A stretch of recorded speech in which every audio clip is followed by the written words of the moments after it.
여러분, 혹시 이런 경험 있으세요? 갑자기 다리 한쪽이 퉁퉁 붓고 빨갛게 변하면서 열이 나요. 통증도 있고요. 아, 어디 부딪혔나 생각하면서 찜질하고 마사지하고. 그런데 낫기는커녕 점점 더 심해져요. 병원에 가니까 의사 선생님이 급하게 말합니다. 혈전증입니다. 빨리 치료 안 하면 폐로 가서 생명이 위험할 수 있어요. 그 순간 머릿속이 하얘지죠. 혈전증. 그게 뭔데? 나한테 왜 생긴 거지? 오늘 제가 여러분께 말씀드릴 혈전증. 이거 생각보다 정말 많은 분들이 겪고 계시고 특히 요즘 같은 시대에 더 주의해야 하는 질환이에요. 왜냐하면 우리가 하루 종일 앉아서 일하고 장시간 비행하고 운동은 부족하고 이런 생활 패턴이 혈전을 만들어내거든요. 안녕하세요. 오늘은 제 지인의 실제 경험담과 함께 혈전증에 대해 깊이 있게 이야기해보려고 합니다. 이 영상이 끝날 때쯤이면 여러분은 혈전증의 초기 증상을 알아차릴 수 있고 예방할 수 있고 응급 상황에 대처할 수 있게 될 거예요. 끝까지 집중해서 들어주세요. 제 친구 이야기부터 시작할게요. 친구는 IT 회사에서 일하는 30대 중반 남자예요. 전형적인 개발자 생활이었죠. 아침 9시에 출근해서 밤 11시에 퇴근하고 하루 종일 의자에 앉아서 코딩만 해요. 점심시간에도 책상에서 배달 음식 먹고 바로 일 계속하고요. 어느 날 친구가 저한테 전화했어요. 야, 내 왼쪽 다리가 이상해. 엄청 붓고 아픈데 뭐지? 그때 저는 운동 부족 아니야? 스트레칭 좀 해봐 했거든요. 지금 생각하면 정말 무지했던 거죠. 이틀이 지났는데 친구 상태가 더 안 좋아졌어요. 다리가 팅팅 부어서 바지를 입을 수가 없을 정도였대요. 피부는 시퍼렇게 변하고 만지면 뜨겁고 걷는 것도 힘들어서 절뚝거리면서 다녔어요. 그제야 친구가 병원에 갔어요. 응급실로 바로 갔죠. 의사 선생님이 다리를 보더니 즉시 초음파 검사를 했어요. 결과가 나오자마자 입원하셔야 합니다. 심부정맥 혈전증입니다 하더래요. 친구는 그때 처음 들어봤대요. 혈전증이라는 말을요. 의사 선생님이 설명해 주더래요. 다리 깊은 곳에 있는 정맥에 피떡, 그러니까 혈전이 생겼어요. 이게 떨어져 나가서 폐로 가면 폐색전증이 돼서 사망할 수도 있습니다. 친구는 그 말을 듣고 정말 무서웠대요. 내가 그냥 다리 좀 붓는 거겠지 했는데 생명이 위험한 상황이었던 거예요. 그날부터 일주일간 입원해서 항응고제 치료를 받았어요. 지금은 다 회복됐지만 그 경험 이후로 완전히 달라졌어요. 1시간마다 자리에서 일어나서 스트레칭하고 퇴근 후에는 꼭 산책하고 물도 충분히 마시고 그리고 저한테 계속 말해요. 야, 혈전증 진짜 무섭다. 다들 조심해야 돼. 그래서 오늘 제가 이 영상을 만들게 됐어요. 혈전증, 많은 분들이 잘 모르시는데 알아야 할 중요한 질환이거든요. 혈전증이 뭐냐면요. 우리 몸의 혈관 속에서 피가 굳어서 덩어리가 되는 거예요. 이 덩어리를 혈전이라고 부르죠. 원래 피는 흘러야 하잖아요. 그런데 어떤 이유로든 한 곳에 고여 있으면 굳기 시작해요. 비유하자면 이런 거예요. 강물이 계속 흐르면 맑은데 어느 한 곳에 고여 있으면 썩고 이물질이 쌓이잖아요. 우리 혈액도 마찬가지예요. 계속 순환해야 하는데 멈춰 있으면 문제가 생기는 거죠. 혈전이 생기면 두 가지 문제가 발생해요. 첫 번째는 그 혈관이 막혀서 그 부위에 혈액이 안 가요. 그러면 그 부위가 산소와 영양을 못 받으니까 조직이 죽기 시작해요.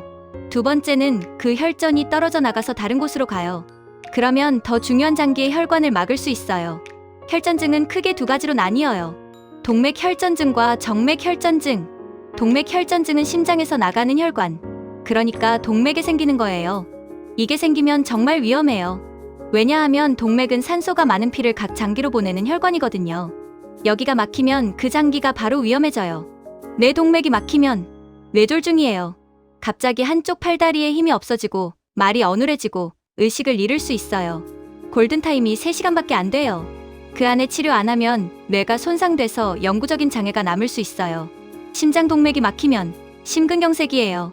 가슴을 짓누르는 듯한 통증이 오고 식은땀이 나고 숨이 차고. 이것도 골든타임이 중요해요. 빨리 막힌 혈관을 뚫어줘야 심장 근육이 살아요. 다리 동맥이 막히면 급성사지 허혈이에요. 다리가 차갑고 하얗게 변하고 맥박이 안 잡히고 감각이 없어져요. 빨리 치료 안 하면 다리를 절단해야 할 수도 있어요. 정맥혈전증은 심장으로 돌아오는 혈관, 그러니까 정맥에 생기는 거예요. 가장 흔한 게 다리 정맥에 생기는 심부정맥혈전증, 영어로 DVT라고 해요. 다리에는 두 종류의 정맥이 있어요. 피부 바로 밑에 있는 표재성 정맥과 근육 깊숙이 있는 심부정맥. 심부정맥은 우리 몸의 주요 혈액순환을 담당하는 큰 혈관이에요. 여기에 혈전이 생기면 문제가 커지는 거죠. 제 친구가 겪었던 게 바로 이거예요. 왼쪽 다리 심부 정맥에 혈전이 생긴 거죠. 증상이 뭐였냐면 한쪽 다리만 붓고 빨갛거나 푸르스름하게 변하고 만지면 뜨겁고 통증이 있었어요. 특히 종아리를 만지면 딱딱하고 아팠대요. 여기서 가장 무서운 게 뭐냐면 이 혈전이 떨어져 나가서 심장을 거쳐 폐로 가는 거예요. 그러면 폐동맥을 막아버려요. 이게 폐색전증이에요. 폐색전증이 생기면 갑자기 숨이 차고 가슴이 아프고 기침할 때 피가 나올 수 있어요. 심하면 의식을 잃고 심장이 멈출 수도 있어요. 심부정맥혈전증 환자의 약 30%가 폐색전증으로 진행된다고 해요. 그리고 폐색전증 환자의 사망률은 약 10에서 15%예요. 무섭죠? 그래서 다리가 이상하게 부으면 절대 가볍게 생각하면 안 돼요. 그럼 왜 혈전이 생기는 걸까요? 의학의 아버지 비르호프라는 사람이 150년 전에 이미 설명했어요. 비르호프의 3가지 요소라고 하는데 지금도 그대로 적용돼요. 첫 번째, 혈류 정체. 피가 한 곳에 고여 있으면 혈전이 생겨요. 오래 앉아 있거나 누워 있거나 다리를 오랫동안 움직이지 않으면 다리 정맥에 피가 고이죠. 특히 종아리 근육을 제2의 심장이라고 불러요. 왜냐하면 종아리 근육이 수축하면서 정맥의 피를 심장 쪽으로 밀어 올려주거든요. 그런데 계속 앉아만 있으면 이 펌프 작용이 안 되는 거예요. 두 번째, 혈관 손상. 혈관 내벽이 닫히면 거기에 혈전이 붙어요. 수술, 외상, 중심정맥 카테터 같은 걸 넣었을 때 이런 경우에 혈관이 손상될 수 있어요. 세 번째, 혈액 응고항진. 피가 너무 쉽게 굳는 상태예요. 유전적으로 응고인자가 많거나 암이 있거나 임신 중이거나 경구 피임약을 먹거나 담배를 피우거나 이런 경우에 피가 쉽게 굳어요.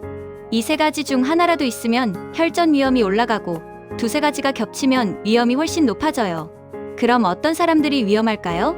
첫 번째, 장시간 앉아서 일하는 사람들. 사무직, 개발자, 운전기사, 비행기 승무원. 제 친구도 개발자였잖아요. 하루 10시간 이상 앉아 있으면 정말 위험해요. 두 번째, 장거리 여행하는 사람들. 비행기나 차를 4시간 이상 타면 이코노미 클래스 증후군이라고 해서 혈전증 위험이 높아져요. 좁은 공간에 오래 앉아 있으니까요. 세 번째, 수술 받은 사람들. 특히 정형외과 수술, 복부 수술, 암 수술.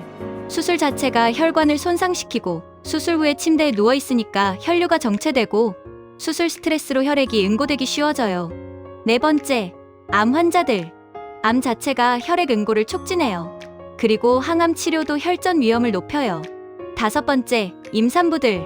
임신하면 혈액 응고인자가 증가해요. 자연적으로요. 왜냐하면 출산할 때 과다 출혈을 막기 위해서예요. 그런데 이게 오히려 혈전 위험을 높이는 거죠. 여섯 번째, 경구 피임약 먹는 여성들. 피임약에 들어있는 에스트로겐이 혈액 응고를 촉진해요. 특히 담배까지 피우면 위험이 몇 배로 올라가요. 일곱 번째, 비만인 사람들. 지방 조직에서 염증 물질이 나와서 혈액 응고를 촉진해요.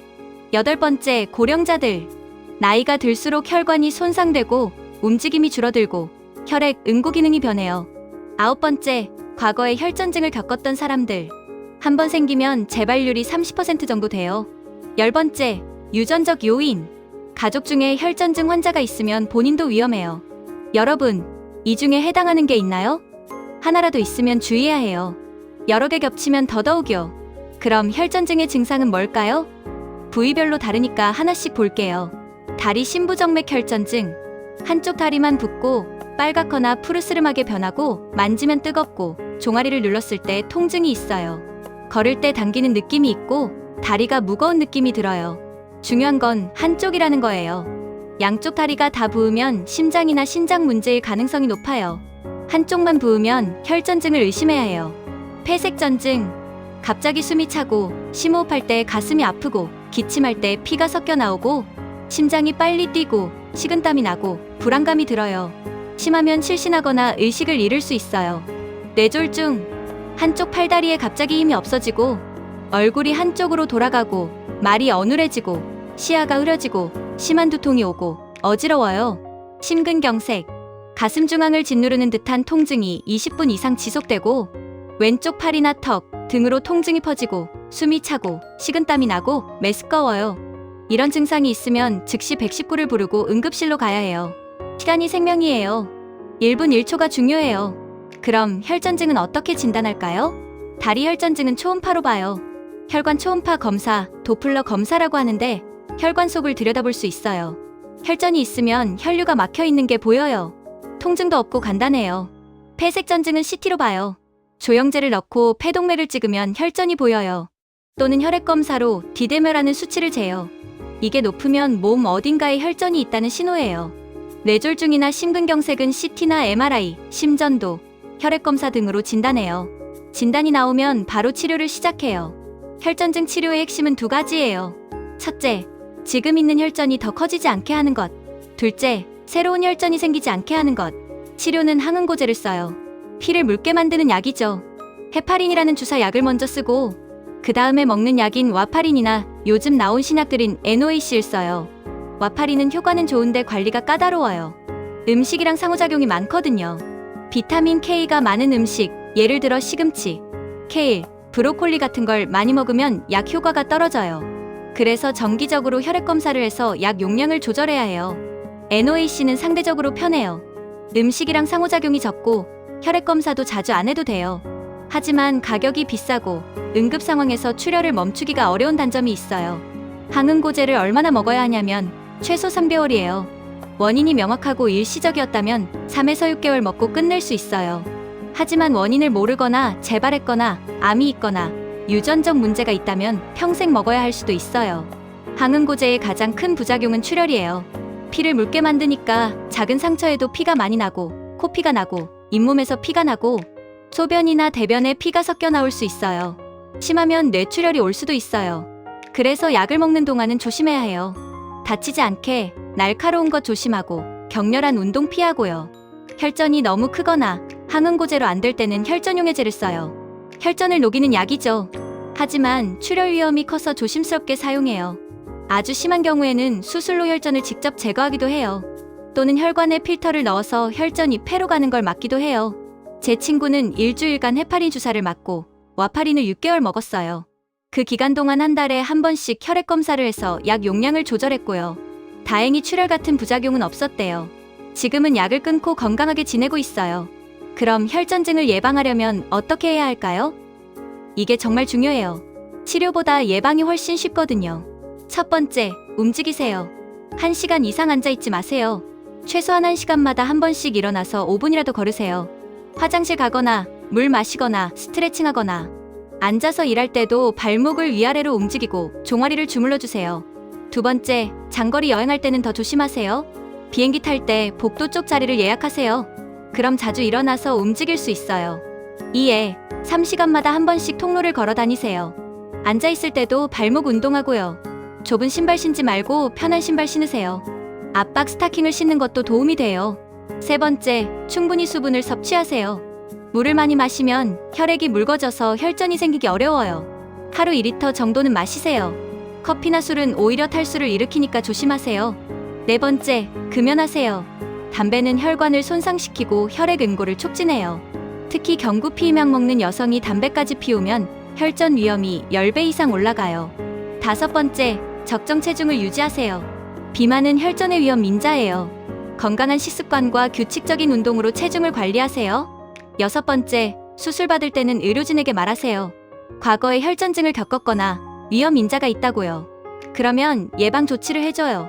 수술 전후로 항응고제를 주거나 압박 스타킹을 신게 하거나 조기 보행을 권장해요. 일곱 번째, 경구 피임약을 먹는다면 정기적으로 검진받으세요. 특히 35세 이상이거나 담배를 피우거나 비만이거나 가족력이 있다면 의사와 상담하세요. 여덟 번째, 압박 스타킹을 활용하세요. 의료용 압박 스타킹은 다리 정맥의 혈류를 도와줘요.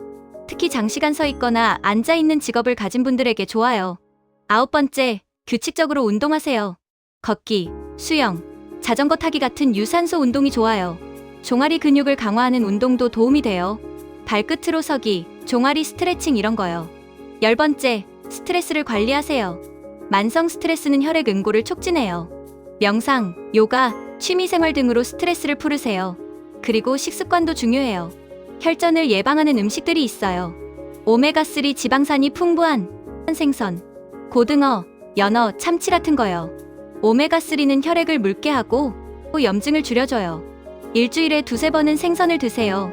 마늘과 양파, 이것들은 혈소판이 뭉치는 걸 막아줘요. 요리할 때 자주 사용하세요. 강황, 커큐민이라는 성분이 항응고 작용을 해요. 카레나 강황차로 드시면 좋아요. 녹차, 카테킨이라는 항산화 물질이 혈관 건강에 좋아요. 베리류, 블루베리, 딸기, 라즈베리, 항산화 물질이 풍부해서 혈관을 보호해줘요. 토마토, 리코펜이라는 성분이 혈소판 응집을 막아줘요. 생강, 혈액순환을 개선하고 항응고 작용을 해요. 반대로 피해야 할 음식들도 있어요. 특히 항응고제를 먹고 있다면 더 조심해야 해요. 비타민 K가 많은 음식, 시금치, 케일, 브로콜리, 양배추, 이것들은 항응고제 효과를 떨어뜨려요.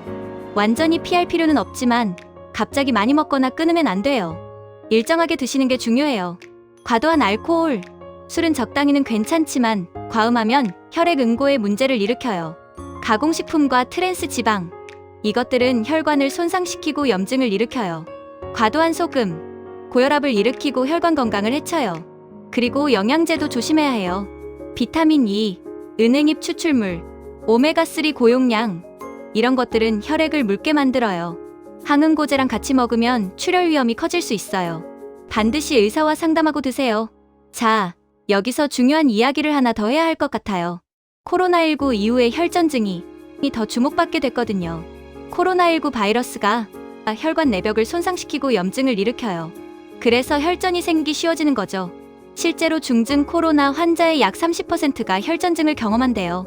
심지어 경증이거나 무증상이었던 사람들도 회복 후에 혈전증이 생기는 경우가 보고됐어요. 그래서 코로나를 앓고 나서 한참 지났는데 갑자기 다리가 붓거나 가슴이 답답하거나 숨이 차다면 꼭 병원에 가보세요. 롱코비드의 일부로 혈전증이 올 수 있어요. 그리고 코로나 백신과 혈전증에 대해서도 많은 분들이 궁금해하시는데요. 일부 백신에서 아주 드물게 혈전증이 보고된 건 사실이에요. 하지만 발생률이 10만 명당 1명 정도로 정말 드물어요. 반면에 코로나 감염 자체로 인한 혈전증은 훨씬 흔해요.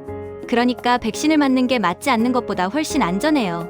물론 백신 맞고 나서 다리가 심하게 붓거나 심한 두통이 며칠 지속되거나 가슴이 아프거나 숨이 차다면 병원에 가서 검사 받으세요. 대부분은 문제없지만 혹시 모르니까요. 그리고 또 하나 말씀드리고 싶은 건 임산부분들이에요. 임신 중에는 혈전 위험이 5배 올라가고 출산 후 6주까지는 20배나 올라가요. 왜냐하면 출산할 때 과다 출혈을 막기 위해 몸이 자연스럽게 혈액을 응고시키기 쉽게 만들거든요. 그래서 임산부들은 더 조심해야 해요. 장시간 앉아있지 말고 규칙적으로 산책하고 물 충분히 마시고 압박 스타킹 신고, 특히 제왕절개 수술을 받거나 비만이거나 고령 임신이거나 과거에 혈전증을 겪었다면 의사와 상담해서 예방조치를 받으세요. 출산 후에도 방심하면 안 돼요. 산후 6주가 가장 위험한 시기예요. 다리가 붓거나 통증이 있으면 바로 병원에 가세요. 여러분, 지금까지 혈전증에 대해 정말 많은 이야기를 했는데요. 정리를 해볼게요. 혈전증은 혈관 속에서 피가 굳어서 덩어리가 되는 거예요. 혈관을 막거나 떨어져 나가서 중요한 장기를 막으면 생명이 위험해져요. 증상은 부위에 따라 다른데 다리 혈전증은 한쪽 다리가 붓고 빨개지고 아파요. 폐색전증은 갑자기 숨이 차고 가슴이 아파요. 뇌졸중은 한쪽 팔다리 마비와 언어 장애가 와요. 심근경색은 가슴을 짓누르는 통증이 와요. 위험 요인은 오래 앉아있기, 수술, 암, 임신, 피임약, 비만, 흡연, 고령, 가족력 등이에요. 예방이 정말 중요해요. 자주 움직이고 물 많이 마시고 금연하고 체중 관리하고 압박 스타킹 신고 건강한 식습관 유지하세요. 증상이 있으면 즉시 병원에 가세요. 골든타임을 놓치면 안 돼요. 제 친구처럼 운이 좋아서 제때 치료받으면 완전히 회복할 수 있어요. 하지만 늦으면 정말 위험해요. 여러분, 특히 사무직으로 일하시는 분들, 지금 이 영상을 보시면서도 계속 앉아 계시죠? 영상 끝나면 꼭 일어나서 5분만이라도 걸으세요. 발목 운동이라도 하세요.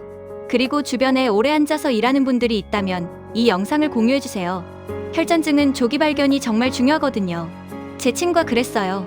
내가 좀 더 일찍 알았더라면 그렇게 심해지기 전에 병원 갔을 텐데 하고요. 그래서 저도 이 영상을 만들게 됐어요. 한 명이라도 더 일찍 알아차리고 예방하고 치료받을 수 있게요. 여러분의 다리 오늘 잘 살펴보셨나요? 혹시 한쪽만 붓거나 빨개지거나 아프지는 않나요? 혹시 이유 없이 숨이 차거나 가슴이 답답하지는 않나요? 조금이라도 의심되면 바로 병원에 가세요. 괜찮겠지 하고 넘기지 마세요. 시간이 지나면 정말 위험해질 수 있어요. 그리고 건강할 때 예방하는 게 가장 좋아요. 1시간마다 일어나서 움직이기. 이거 오늘부터 실천해보세요. 핸드폰에 알람 맞춰놓으세요. 움직일 시간 하고요. 물 마시는 것도 잊지 마세요. 책상에 물병 놓아두고 수시로 마시세요. 화장실 자주 가게 되면 그게 또 움직이는 거니까 좋아요. 그리고 운동 꼭 하세요.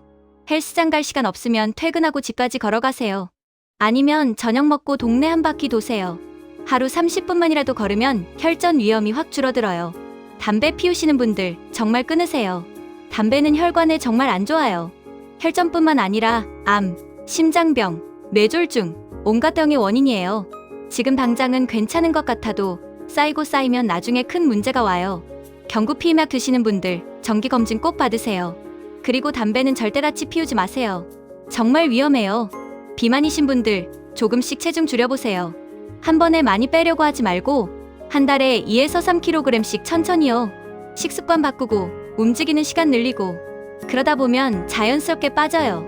임산부분들이나 최근에 출산하신 분들 다리 상태 잘 관찰하세요. 이상하면 바로 산부인과 가세요. 수술 예정이신 분들 의사에게 혈전 예방에 대해 물어보세요. 수술 후에 언제부터 움직일 수 있는지, 압박 스타킹은 어떤 걸 신어야 하는지요. 암 투병 중이신 분들 항암 치료받으면서 혈전 위험이 높아지니까 주치의와 상담하세요. 예방적으로 항응고제를 먹어야 할 수도 있어요. 과거에 혈전증을 겪으신 분들 재발 방지가 정말 중요해요. 의사가 처방한 약 꼭 챙겨 드시고 정기검진 빠지지 마세요. 그리고 생활습관 더 철저히 지키세요. 가족 중에 혈전증 환자가 있으신 분들 본인도 위험할 수 있으니까 더 조심하세요. 유전자 검사를 받아볼 수도 있어요. 여러분, 혈전증은 예방할 수 있는 질환이에요. 그리고 조기에 발견하면 충분히 치료할 수 있는 질환이에요. 하지만 무시하고 방치하면 생명을 위협할 수 있는 무서운 질환이기도 해요. 그러니까 오늘 제가 말씀드린 내용들 꼭 기억하시고 실천하세요. 여러분의 건강, 여러분이 지켜야 해요. 제 친구는 혈전증을 겪고 나서 말했어요. 이게 축복이었던 것 같아. 더 큰 문제가 오기 전에 경고를 받은 거니까 실제로 그 일을 계기로 완전히 달라졌거든요. 규칙적으로 운동하고 건강하게 먹고 스트레스 관리하고 지금은 그 어느 때보다 건강해요. 여러분도 그렇게 되셨으면 좋겠어요. 혈전증을 겪기 전에 예방하는 거죠. 아니면 이미 겪으셨다면 그걸 교훈 삼아서 더 건강한 삶을 사는 거죠. 건강은 당연한 게 아니에요. 매일매일 노력해서 지켜야 하는 거예요. 그리고 그 노력은 어렵지 않아요. 1시간마다 일어나기, 물 많이 마시기, 건강하게 먹기, 규칙적으로 운동하기. 이런 작은 습관들이 모여서 건강을 만드는 거예요. 오늘 이 영상을 보신 게 여러분에게 전환점이 되었으면 좋겠어요. 아, 나도 조심해야겠다. 오늘부터 바꿔야겠다 하고요. 그리고 혹시 지금 다리가 이상하거나 숨이 차거나 가슴이 아프신 분 계세요? 영상 보다가도 일단 멈추시고 병원에 가세요. 진짜예요. 유튜브 영상은 나중에 봐도 되지만 여러분의 생명은 지금 당장이 중요해요. 마지막으로 하나만 더 말씀드릴게요. 혈전증은 침묵의 살인자라고 불러요. 왜냐하면 증상이 애매할 때가 많거든요. 그냥 피곤해서 그런가, 운동을 너무 해서 그런가, 나이 들어서 그런가 하고 넘기기 쉬워요. 그런데 몸은 거짓말을 안 해요. 뭔가 이상하다 싶으면 그건 진짜 이상한 거예요. 본인의 몸 신호를 절대 무시하지 마세요. 여러분이 여러분 몸을 가장 잘 알아요. 의사가 괜찮아요라고 해도 여러분이 계속 불편하다면 다시 가보세요. 다른 병원에 가서 세컨드 오피니언을 받아보세요. 여러분의 건강과 생명이 걸린 문제예요. 적극적으로 대처하세요. 자, 오늘 정말 긴 시간 동안 혈전증에 대해 이야기했어요. 조금 무섭기도 했을 거예요. 하지만 아는 게 힘이에요. 알고 대비하면 두렵지 않아요. 여러분, 오늘도 건강하세요. 자주 움직이세요. 물 많이 마시세요. 그리고 작은 신호도 놓치지 마세요. 다음에 또 유익한 건강 정보로 찾아뵐게요. 구독과 좋아요, 알림 설정 부탁드려요. 댓글로 궁금한 점이나 경험담도 남겨주세요. 하나하나 읽어보겠습니다. 오늘도 좋은 하루 되세요. 건강하세요.